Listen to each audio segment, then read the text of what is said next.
raging river. A wall of water floods the region in a flash. 4 men are called to fight the current on a rescue mission that would prove deadly to one of them. It was the most terrifying experience I've had in my life. Frederica Whitfield, rescue on the River Wild. Tonight, a Dateline special, Nature's Wrath. From Studio 3B in Rockefeller Center, here is Jane Pauley. Good evening. Tonight, a Nature's Wrath special. We begin with a story that started out as a routine rescue. But what was to happen reminds us that no rescue mission is ever routine. 4 men called to duty late one night to save a community threatened by flash floods.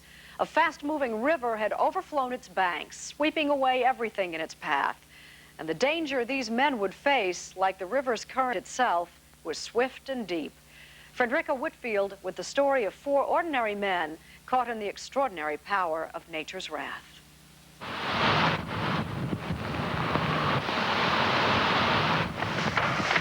It was a day of bad weather across the country last January. Ice, snow, and flooding. But nowhere was the flooding as bad as in Carter County, Tennessee. Flash flood watch in effect for much of Kentucky, East Tennessee. Nestled along the western slopes of the Smoky Mountains, Carter County was inundated by over 7 inches of rain in just over 3 hours. The normally placid 3-foot-deep Doe River was pushed to overflowing. I was getting ready to go to bed, and that evening, and the phone rang, and it was a squad here, and they said, you know, we was being called out to Carter County for assistance. It's times like these when rescuers, mostly volunteers, risk their own lives to help others. Jim Carter, a firefighter. Alan Lark, a student. Junior Godsey, a paramedic. And father-to-be, Chad Addington. 4 rescuers, 4 friends, all in it for the same reason. I guess it's a challenge, and the helping people. That's a big thing. But this time, nature would be the challenge, and the people they'd save, themselves. They say no amount of training could have prepared them for what they were about to face. It was the most terrifying experience I've had in my life. We were all totally unprepared for what was going to happen. Water from the overflowing Doe River had extended roughly 60 feet beyond its banks, threatening a small mobile home community. Somebody came running up, so there's people trapped. It was a mobile home type area, so we responded to that location immediately. By the time they launched their boat, 88 tons of water per second were moving downstream. It was a flash flood that would eventually kill 7 people, destroy 400 buildings, and cause $20 million in damage. Meteorologist Dave Dirk says it caught everyone by surprise. They had never seen the water come up as fast and move as quickly as it did, and we had, especially in the higher elevations, upwards of a foot or more of snow, and combine that with 65-degree weather, that was melting very quickly, and then you add this fast rain that came in. Once in their boat, the 4 rescuers began to realize just what they were up against. This was nothing like they had experienced. What began as a routine rescue had now dissolved into a survival test when the engine on their boat died. It happened so fast, we were just sucked right down into the main channel of the river. The 4 men in the boat were suddenly caught in a 4-foot wall of water, speeding downstream at nearly 40 miles per hour. I think everybody in the boat had the feeling that we were going to die. The river was too much. In an instant, 2 of the 4 men were tossed out of the boat and into the rapids. I was thrown out of the boat. Chad was right behind me. I grabbed the first tree limb I could to hang on. Within minutes, Alan managed to get to shore. But for Chad Addington, it wasn't so easy. I tumbled end over end. It felt like a few times. I got pushed under the water a few times. I couldn't hear anything but the water rushing. It was getting up over my mouth, and it was starting to splash over my head.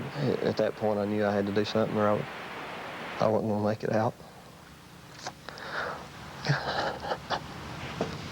All I could think about was my wife at home. She's 6 months pregnant with our first child. I want to see that baby so bad. And I saw a branch up above me. It's the hardest thing I ever did in my life, pulling out of that current. After battling the current for about a half a mile, Chad was out of trouble. Now, 2 rescuers were out of danger, but the other 2, Jim Carter and Junior Godsey, were still in the boat battling water, debris, and fatigue. They were carried even further downstream, another mile, when their boat slammed into a bridge. At that point, the bottom came out of the boat. You really don't have much recourse at this point. No. You're missing the bottom of the boat. You don't have a motor. You have no radios. Yeah. What do you have? Life jackets. You know, ultimately, that's all we had left. The boat was destroyed. The 2 men, now clinging to one another, were at the mercy of the river. We got to going end over end in the water, so that broke us apart. And from that point, I never saw Junior again. 4 miles from their original launch point, 3.5 miles from where Chad and Alan were rescued, and 2.5 miles from the spot he and Junior fell into the water. Jim was now in this fight alone.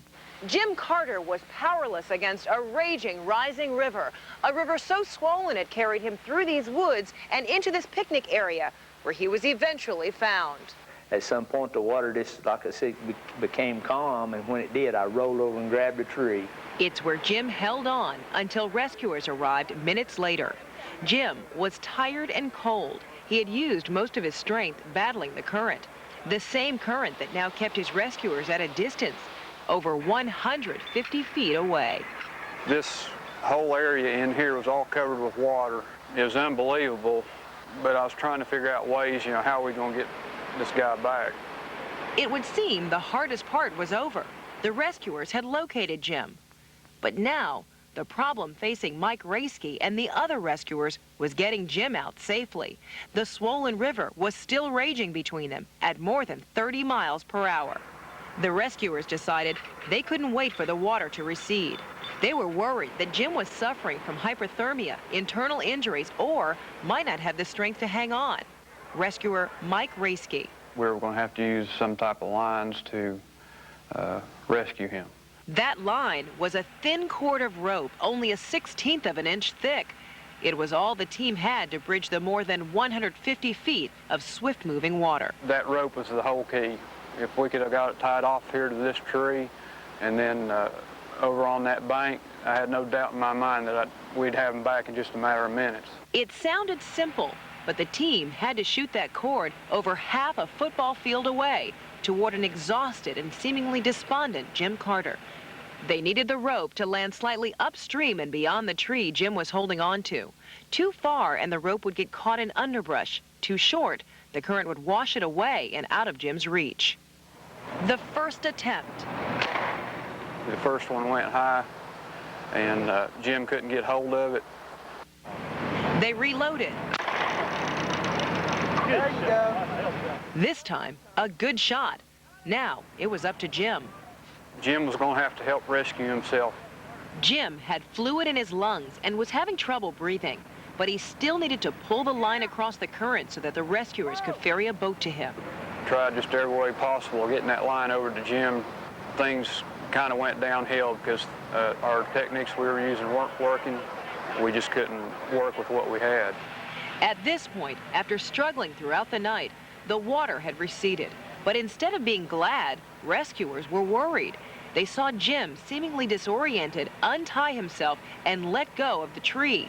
They yelled for him to retie himself. Tie yourself back to the tree! The rescuers felt they were running out of both time and options. I just wanted him to hang on. I wasn't leaving without him, so I was going to try everything. Finally, I said, find me a helicopter that can lift. Within an hour, a helicopter arrived, but still couldn't do anything until daylight. Right at daybreak, they made 3 attempts. The first 2 tries involved a rescuer in a basket, but the wind was too strong.